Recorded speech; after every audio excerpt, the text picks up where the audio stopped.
the fact that it was so violent and intrusive through our front door was the surprise for us. In this quiet part of Vancouver's Fairview neighborhood, Alice Lynn came back from dinner with her husband and son at the end of March, only to find someone got into their home before them, smashing through the door and leaving pieces of the lock and splinters strewn on the floor. I can't even imagine if we were home at the time how scary that would have been, just the violence of it all. There's a new plate on here now, but just to give a sense of the damage, you can see that there's this big crack here from where the person got in, presumably with a crowbar, a really strong crowbar.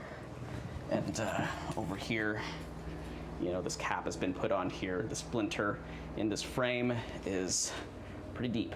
You can see our handle doesn't work right now, but only this deadbolt is holding our door closed right now. Lynn says whoever got in stole some jewelry and cameras, but she says that's nothing compared to how the incident has affected her family, who has chosen to leave the home for a while. This has been a very traumatic event for my husband, myself, and my son, and even for our cats too. So we've actually had to move out, and it's been a huge toll on our family to have to move all 5 of us out, just so we can just be away for a little bit. Data from the Vancouver Police Department says that reports of home break-ins across the whole city are overall down in the first 3 months of this year compared to last year. Here in Fairview, they're down by 1 compared to last year. Reports did go up by 13 in Renfrew-Collingwood, up by 9 in Marpole, and up by 7 in both Shaughnessy and downtown. Seasons change, the weather gets warmer.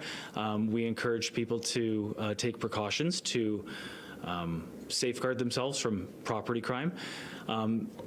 That includes locking doors, making sure that you're not leaving windows open when you're not home, and taking basic precautions to prevent thieves from gaining entry to your house. But Lynn did take the basic precaution and locked her front door. Her windows were closed. She says an officer took on her case, initially offering a walkthrough of her place that she declined because she was still rattled by the incident. And the next day, he emailed me back, essentially insinuating that he wasn't going to do a walkthrough, and gave me a list of tips, and then kind of signed it off with best of luck. So that was really disappointing, to say the least. The police insist it's always worth reporting it. Often it's a small number of thieves who are committing a number of break-ins, and one person can do a lot of damage and commit a lot of crimes.